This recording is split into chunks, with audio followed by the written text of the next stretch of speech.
Hey guys, just a quick one today. I haven't had time to really prepare this, so I'm just going to go with a quick prediction for UFC 295. Originally it was Jon Jones versus Stipe Miocic.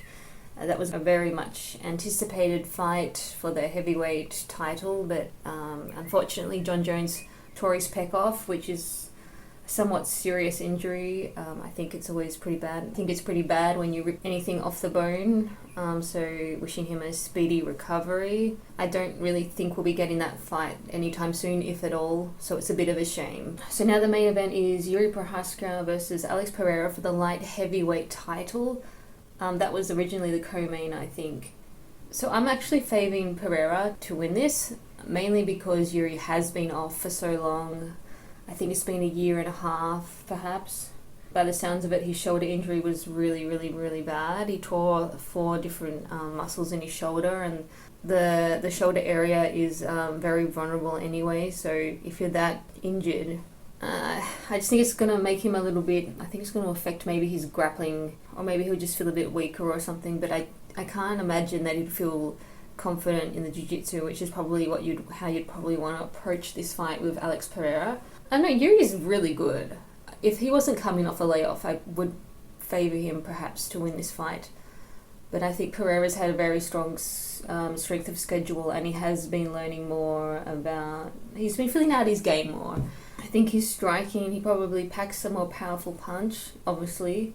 I'm just leaning towards him, pretty much because I think JIRI's had the layoff, and coming in against a killer like Pereira makes it a bit tougher. We all know that JIRI's a very complicated and intricate striker, but he's also leaves a lot of openings as well. And I think against someone like Pereira, who's more technical, I think that just leaves him a little bit vulnerable. I just think I think Pereira's just a tough opponent for JIRI to come back with. So yeah, I'm going with Pereira. I think perhaps a knockout in the 2nd or 3rd round, or even at the end of the 1st round. So the co-main event is Sergei Pavlovich versus Tom Aspinall. So originally Sergei was the backup for the original main event for Jon Jones and Miocic. So Sergei has been preparing in some sort of way, you would think. Tom Aspinall, they've both had 2 weeks notice, so Tom Aspinall, though, is coming off. He was going to go on holiday. Tom Aspinall's a more well-rounded fighter. I still feel like he has a little bit of room to grow. What age are they both? I can't look up here. I don't think Sergei's much older than Tom. He could be a fair bit, actually, but I feel like Sergei is more in his prime mentally. I know it's stupid for me to say because he's just been knocking everyone out in the 1st round, but there's something very convictive about him. And he just knocked out Curtis Blades, who... I know Tom Aspinall had that injury against Curtis Blades in his fight, but he stumbled because he was intimidated by Curtis coming forward.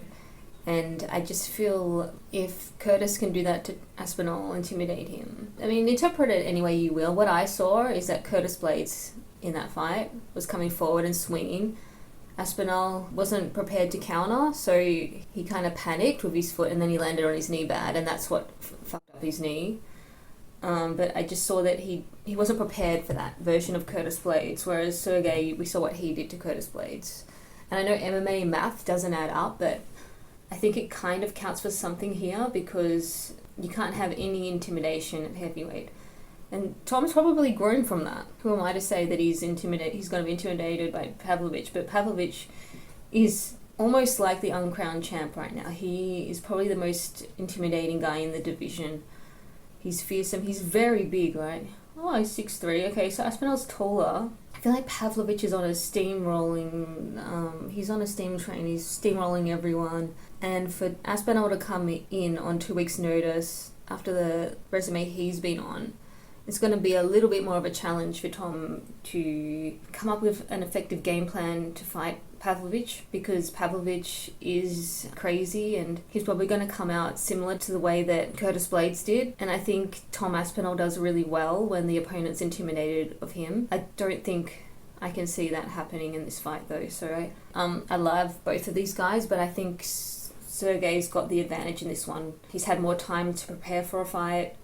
I think Aspinall needs probably a bit more time to prepare a really good game plan for Pavlovich. He probably needs a bit more time to be fighting on that level too. Tom knows that Pavlovich is probably the hardest fight in the division. I don't think he underestimates it, but I would have liked to see maybe Aspinall have a bit more time. But, you know, who knows? He could actually catch him somehow and manage to get him to the ground. There's still a lot of question marks about Pavlovich, though. I don't think we've really seen much of his ground game. Obviously, I haven't had much time to look at everything again because I haven't done any research for this fight apart from what I know already. So yeah, I'm kind of leaning towards Pavlovich for this fight, but I guess anything can happen at heavyweight. The feature bout is Jessica Andrade versus Mackenzie Dern.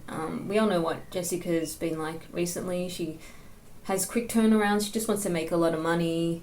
That's how it seems. And whenever she's facing someone that has any good submission skills, she seems to get choked out because Andrade is shorter, and if you go up against a longer opponent that has any kind of submission threat, then it's very easy to do that to her. And Mackenzie Dern, that's her thing.